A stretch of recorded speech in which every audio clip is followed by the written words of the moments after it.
Oke, assalamualaikum warahmatullahi wabarakatuh. Bertemu lagi di perkuliahan produksi televisi. Kali ini di pertemuan yang keempat kita akan membahas sebuah materi yang bertajuk tahapan produksi siaran televisi. Oke, tahapan produksi siaran televisi ini kita bagi menjadi 3 tahapan, teman-teman ya. Yang pertama ada praproduksi, lalu tahapan produksi, dan tahapan yang terakhir yaitu tahapan pasca produksi. Oke. Mengenai materi, rencana pembelajaran, tugas-tugas di semua pertemuan mata kuliah saya, mata kuliah produksi televisi, kalian bisa dapatkan di link SID /Ivanisa21. Jadi teman-teman nanti bisa dapatkan semuanya di sini.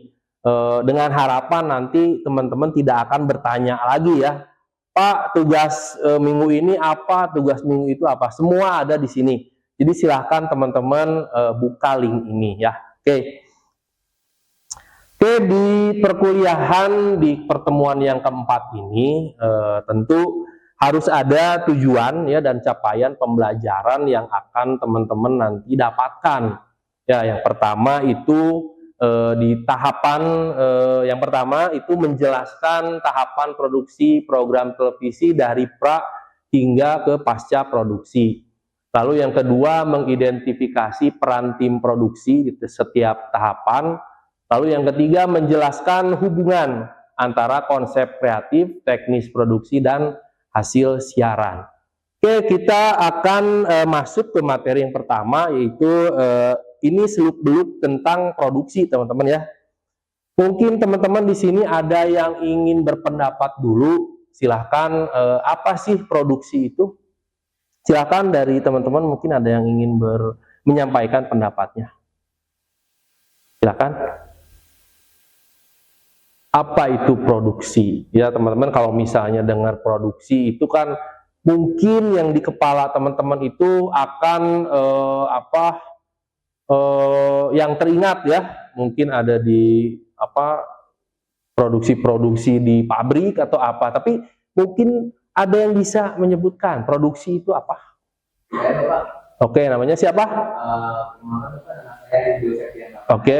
Kalau menurut saya sendiri sih, produksi itu adalah suatu kegiatan atau suatu proses yang mana itu merupakan suatu proses untuk menghasilkan suatu produk. Oke. Produk fisik ataupun tidak. Oke, jadi untuk menghasilkan sebuah produk. Ya, ada lagi? Oke, terima kasih ya, Rido. Ada lagi? Apa itu produksi kira-kira? Produksi. Oke, kita bahas yang Rido ya, untuk menghasilkan produk di sini. Betul ya, produksi itu yang namanya produksi ya, menghasilkan produk. Oke lah gitu ya. Kalau kita bisa lihat teman-teman, yang namanya produksi itu berkaitan dengan sebuah proses ya, atau mengolah bahan mentah atau mengolah bahan mentah menjadi bahan jadi. Kurang lebih esensinya seperti itu. Tapi apa yang terjadi di dunia broadcasting ya, khususnya televisi ini, apa yang diproduksi? Yang diproduksi adalah sebuah program. Oke, program, atau misalnya kita sering berbicara kalau zaman sekarang itu ngomongnya apa?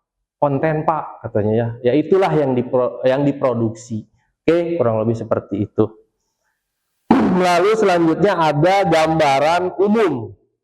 Ya, gambaran umum proses produksi televisi itu ada 3 ya, yang tadi saya sudah sebutkan di awal, yang mengenai bahwa bahasan kali ini itu yang pertama tentang praproduksi. Praproduksi erat kaitannya dengan sebuah perencanaan. Rencana, kita merencanakan. Kalau kita analogikan dengan sebuah bangunan misalnya, teman-teman di rumah sedang merenov rumah atau apapun, praproduksi itu bisa kita katakan dengan proses membuat pondasi, betul, itu perencanaan. Oke, pondasi bagus, berarti kita masuk ke tahap-tahap berikutnya untuk menguatkan struktur untuk membuat bangunan yang akan kita jadikan sebuah tempat tinggal misalnya. Oke, lalu yang kedua produksi. Nah, ini berhubungan dengan semua proses pelaksanaan atau rekaman ya seperti itu. Yang ketiga yaitu pasca produksi. Nah, pasca produksi ini berhubungan kalau di konteks produksi televisi atau produksi broadcasting itu berhubungan dengan edit mengedit. Oke, hasil rekaman bagaimana kita bisa siarkan dengan proper itu dengan cara diedit. Kalau kita analogikan lagi ke proses pembangunan, proses pasca produksi ini berkaitan dengan apa? Dengan finishing. Oke, kalian punya rumah biar cantik, biar enak dilihat, diapain coba? Apa? Furniture. Terus apa lagi misalnya? Biar warnanya bagus, diapain? Dicat. Oke, hal-hal yang berhubungan dengan apa yang ingin ditampilkan itu adalah proses pasca produksi. Kita masuk ke proses yang pertama, teman-teman, yaitu proses perencanaan tadi yang disebut dengan praproduksi. Oke, ada beberapa tahapan di sini. Proses produksi ini dikatakan kesuksesan program itu dimulai dari tahapan ini. Oke, sukses atau tidaknya itu dimulai dari tahap praproduksi. Oke, tahap awal, tahap perencanaan. Yang pertama itu adanya penyusunan tim produksi. Tim produksi itu banyak teman-teman ya yang bisa saya sampaikan di sini. Ada produser, sutradara, kameramen, lalu penata cahaya, penata suara, juga editor. Yang kedua, ini adalah sebagai struktur yang sangat penting dalam dunia produksi, yaitu pengembangan ide dan konsep. Yang pertama, buat konten, kita mau bikin konten apa? Oke, kalau di produksi televisi itu banyak, saya bilang banyak seperti itu. Ada genrenya itu ada berita, ada hiburan, ya, dan lain-lain. Itu nanti kita akan bahas di pertemuan-pertemuan yang selanjutnya. Tapi penentuan format atau genre itu menjadi hal yang penting. Kita mau bikin konten apa? Yang kedua ada yang namanya penulisan naskah. Karena sistem produksi broadcasting itu tidak ada yang spontan, ya, spontan, huhui gitu ya. Tidak ada yang seperti itu. Jadi semuanya terencana. Nah, ini ada hal yang penting, yaitu menulis naskah. Situ. Jadi alur ceritanya mau seperti apa itu ada tertuang di penulisan naskah. Selanjutnya itu ada perencanaan teknis, ya, memilih lokasi, peralatan, ya, lalu ada audio dan lain-lain. Ini orang-orang yang bekerja di di bidang operator lah, kurang lebih seperti itu. Dan yang terakhir ada jadwal produksi. Nah, ini syuting schedule juga sangat penting. Kenapa sangat penting? Di dunia penyiaran itu waktu itu kadang tidak sangat fleksibel. Fleksibelnya itu ya bisa aja kapan aja gitu ya. Kadang molor, kadang apa, itu hal-hal yang memang sering terjadi. Tapi kalau adanya jadwal yang teratur, syuting schedule-nya ini baik, hal-hal itu bisa sangat reduksi. Jadi terstruktur dengan baik, terencana dengan baik. Itu ya, itu praproduksi. Selanjutnya ada proses produksi. Nah, ini konsep itu dirubah menjadi gambar ataupun suara. Oke, ya, seperti yang saya bilang di awal tadi, yaitu tentang rekam-rekam. Oke, ini terjadinya itu bisa di luar ataupun di studio. Oke, yang pertama setup peralatan, ya. Produksi itu memakai alat, teman-teman, menggunakan teknologi. Dan itu biasanya harus dipersiapkan, tidak langsung, ya, ada dulu dites-tes dulu lah, kurang lebih seperti itu. Lalu yang kedua ada pengambilan gambar atau syuting, ya, ada bisa multi kamera, single kamera, atau live dan atau rekaman. Live itu secara live streaming, live broadcasting, atau rekaman, atau orang televisi biasa bilang itu tapping namanya. Lalu yang ketiga ada pengarahan talent. Nah, pengarahan talent ini biasanya diarahkan oleh tim produksi yang ada di ruangan atau di luar. Kalau di ruangan itu ada floor director yang mengarahkan, ya mengarahkan. Itu bajunya kurang rapi, itu rambutnya berantakan, itu diarahkan. Oke, di depan si talent. Oke, lalu ada pengaturan audio dan pencahayaan. Ini juga sangat penting, ya, karena banyak sekali kegagalan produksi televisi itu melibatkan hal-hal teknis.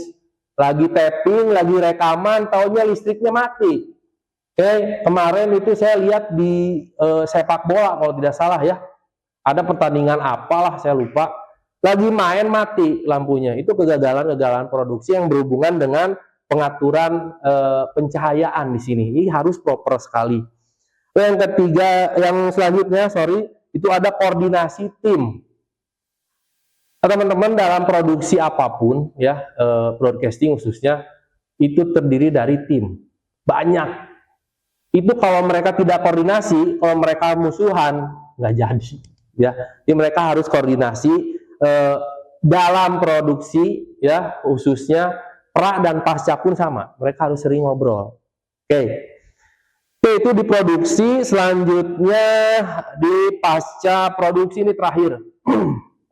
Yang terakhir, mengubah rekaman mentah menjadi program yang siap tayang. Ini adalah program program yang akan di finish, ya, di finishing. Mau dicat kayak gimana, mau pakai furniture apa.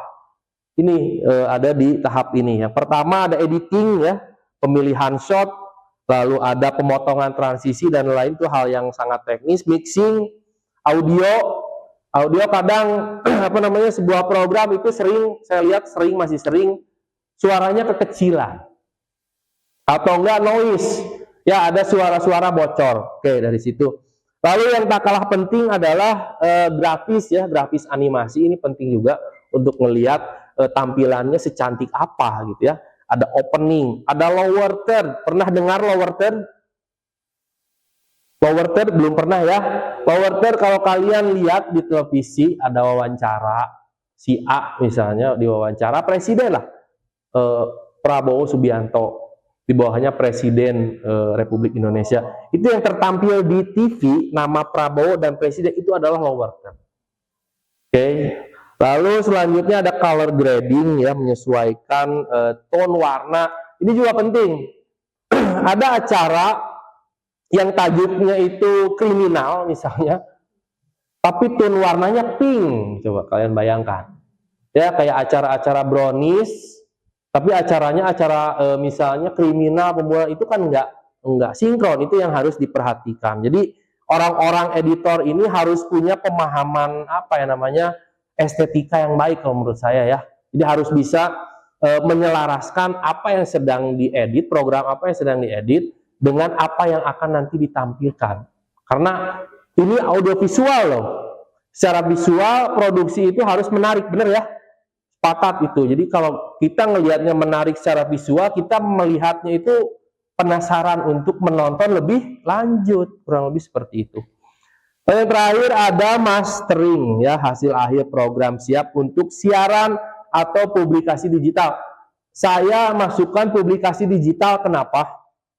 Karena produksi televisi, broadcasting hari ini itu tidak melulu di televisi konvensional.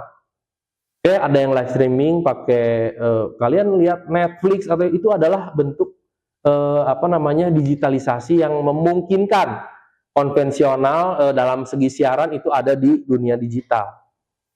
Oke, setelah melalui proses-proses yang tadi, itu kita akan masuk ke dalam proses broadcastnya.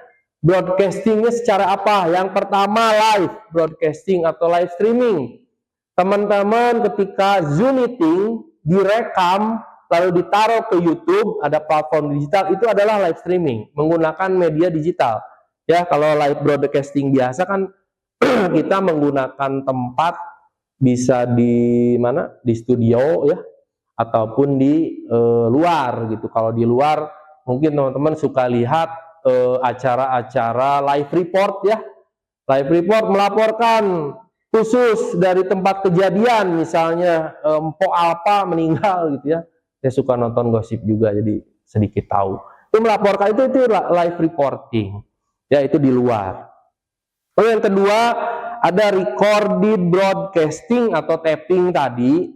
Ini sering acara-acara teman-teman kalau sering lihat nonton TV, masih suka nonton TV nggak teman-teman? Enggak, nontonnya sekarang apa? YouTube ya. Ya, itulah ya. Kalian nonton podcast misalnya, podcastnya Denny Sumargo, apapun siapapun itu bentuknya adalah tapping, itu rekaman ya, karena dalam rekaman itu, dalam tapping itu proses editingnya benar-benar sangat porsinya itu besar ya, karena membuang hal-hal yang memang tidak perlu untuk ditayangkan kalau tapping seperti itu rekaman ya. Oke, untuk selanjutnya ada peran tim produksi. Di sini ada produser ya, itu penanggung jawab keseluruhan. Nah, keseluruhan ini harus dicermati teman-teman. Keseluruhan ini dalam satu program saja. Oke, dalam satu program saja. Misalnya ada televisi A, ada program hiburan, ada program berita, ada program reality show, ada program talk show. Itu biasanya produsernya itu beda-beda. Jadi dalam satu program, ya. Sutradara juga sama, ya, dalam satu program tertentu sutradara ini sebagai orang yang paling bertanggung jawab dalam hal teknis di sini. Sutradara ini mengarahkan, nanti kamu begini ya. Nanti kamu begini ya, gitu ya. Nanti kamu ngomongnya dengan nada yang tegas ya. Itu sutradara. Lalu penulis naskah ini orang-orang kreatif ya, yang bisa membuat alur cerita atau plot. Kalau teman-teman pernah dengar plot twist ya, sering ya, itu penulis naskahnya keren. Gitu. Dipraktikan oleh sutradara yang menerjemahkan tulisan sehingga menghasilkan sesuatu program atau yang kita tonton, wah ini keren.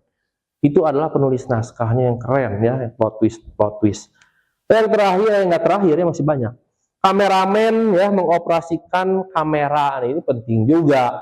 Kalian sudah cuap-cuap di depan ya, sudah capek-capek, taunya kameramennya ngantuk, nggak kerekam.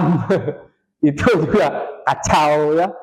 Oke, lalu penata suara, mengatur kualitas audio, ini biasanya di operator ya, di master control room, atau sebagai operator-operator yang nanti bisa juga sebagai editor juga. Kualitas suaranya ditinggikan atau direndahkan seperti itu. Oke, yang terakhir ada art director, ini berhubungan dengan grafis ya, yang tadi ini juga pekerjaan di pasca produksi lah. Sehingga orang-orang ini menontonnya itu, wah ya. Saya sih selalu berpikiran begitu, kalau kita nonton, wah dari visualnya kita suka, kita tuh bakal pengen tahu lebih gitu, ini apaan nih gitu ya. Tapi kalau visualnya jelek, pindahin gitu ya. Itu biasanya sih seperti itu. Oke.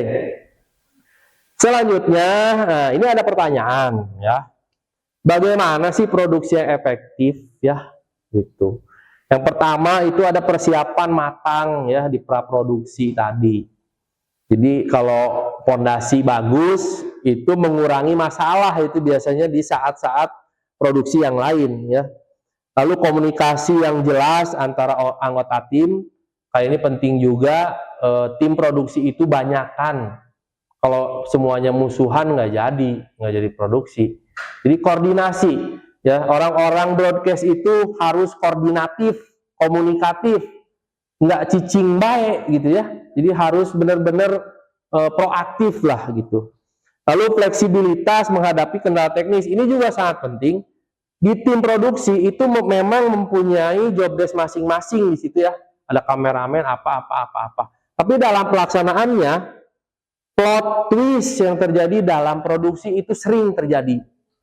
Jadi jangan saling mengandalkan. Ketika si kameramen bisa menghandle masalah yang lain, kerjakan. Begitupun sebaliknya. Jadi jangan hanya terpaku dalam satu job desk gitu.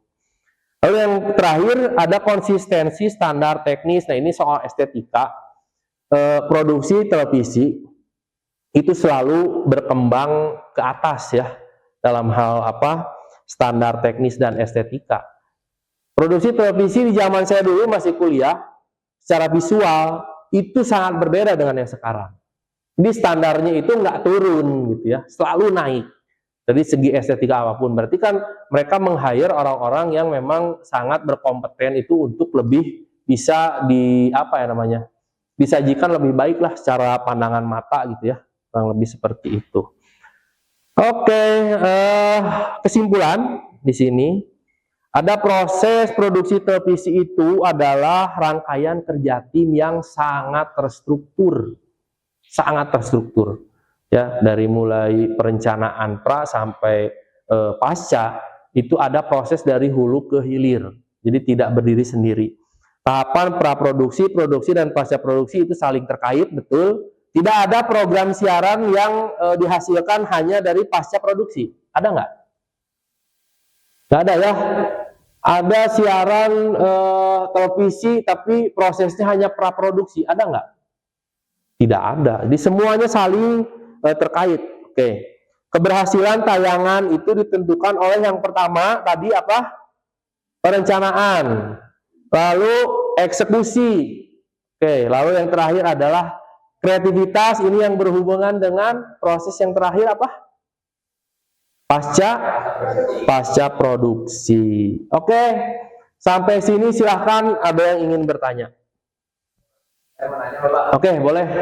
Siapa? Rido ya? Iya. Oke, silahkan. Tadi itu di bagian praproduksi itu ada pembuatan naskah ya, Bapak. Oke. Nah, gimana sih, Pak, cara membuat naskah yang baik itu, Pak? Oke. Oke, di praproduksi ya. Pembuatan naskah. Oke, yang pertama pembuatan naskah produksi itu, ini kita ngomongin secara tim ya. Tim itu akan melakukan brainstorming. Oke, itu yang langkah pertama itu adalah brainstorming. Di brainstorming ini kita menggali ide-ide yang ada dalam tim produksi. Kita mau bikin konten atau program acara hiburan. Gimana semua rapat ya, meeting secara masif ya, secara intens, itu brainstorming. Lu gimana? Semua ide itu akan terkumpul, dijadikan ide ya, ide yang diambil satu ide tersebut sehingga nanti dijadikan sebuah naskah. Oke, naskah juga ini di pertemuan selanjutnya ya, ada struktur naskah nanti kita lihat. Tapi intinya pembuatan naskah yang baik itu lahir dari brainstorming yang sangat intens.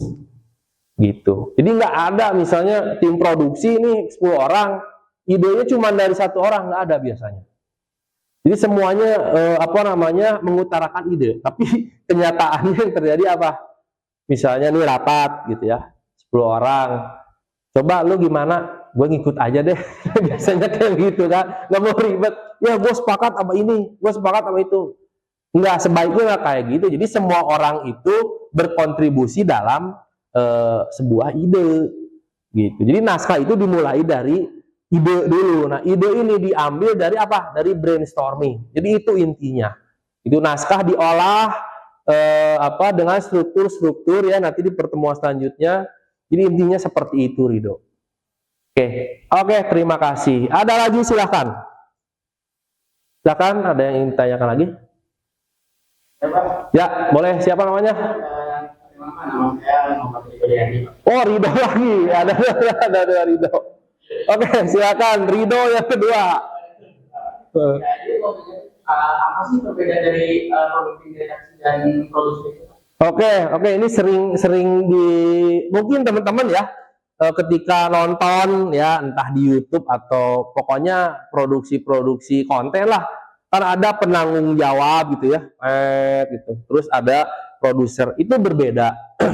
Kalau penanggung jawab produksi itu membawahi semua program tanpa terkecuali. Kamu bisa lihat penanggung jawab produksi itu, pernah dengar Rosiana Silalahi? Pernah ya? Oke. Itu penanggung jawab produksi Kompas TV yang membawahi semua program-program yang ada di Kompas TV. Paham ya sampai sini ya? Penanggung jawab ini yang apa ya namanya, general manager, oke, general manajernya lah kalau di perusahaan. Kalau produser, saya tadi sempat singgung juga, jadi hanya bertanggung jawab biasanya di satu program saja. Ya, betul. Di atasnya general manager. Oke, gitu ya, Rido ya, kurang lebih ya. Oke, terima kasih. Ada lagi satu orang lagi lah, boleh. Ya. Sebelumnya kita perkenalan diri, namanya Syakina Jakarta.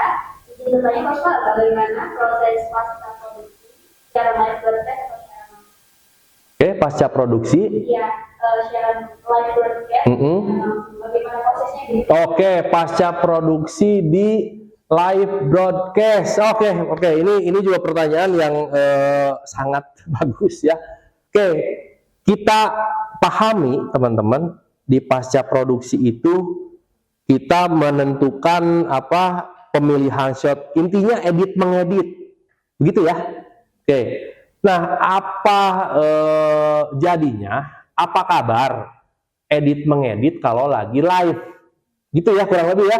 Oke, dalam live streaming atau broadcasting, edit mengedit ini pasca produksinya ini bisa jadi berbarengan teman-teman. Oke, berbarengan artinya apa?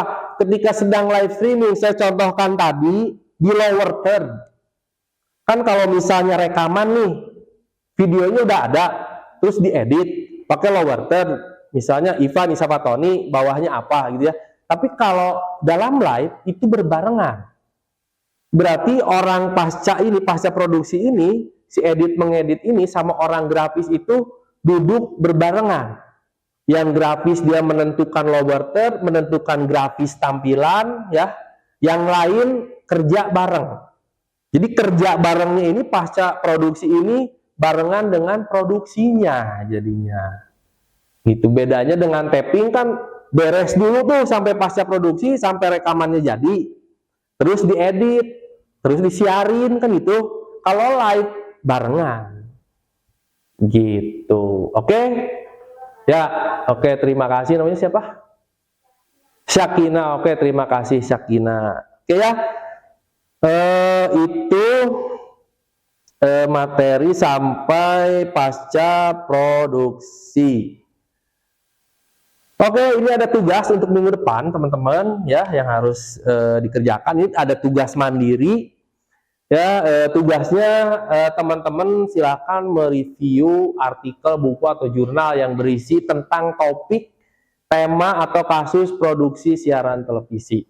Jadi hanya mereview ya. Kalian dapatkan misalnya di jurnal apa atau di buku apa tentang produksi televisi, lalu kalian ambil, kalian review, lalu kalian presentasikan di depan kelas. Ini akan teman-teman pengetahuan, wawasan teman-teman akan dunia produksi itu secara teknis yang sudah di lapangan terjadi itu akan terjawab di sini. Oke, baik, karena waktunya sudah mepet ya, sudah selesai. Oke, ini nanti diketik di PPT boleh ya. Jadi teman-teman, jadi nanti pas presentasinya bisa lebih terstruktur. Oke, terima kasih. Oke, karena waktu pula yang sudah mepet teman-teman ya, kita ketemu lagi di minggu depan. Terima kasih atas atensinya, atas perhatiannya. Mudah-mudahan pembelajaran hari ini menjadi ada manfaat yang bisa kita ambil ya. Terakhir sekali saya tutup, sebelum saya tutup, ada yang ingin disampaikan? Cukup? Oke, ya. Terima kasih. Kita ketemu minggu depan. Sehat-sehat selalu. Wassalamualaikum warahmatullahi wabarakatuh. Waalaikumsalam warahmatullahi wabarakatuh.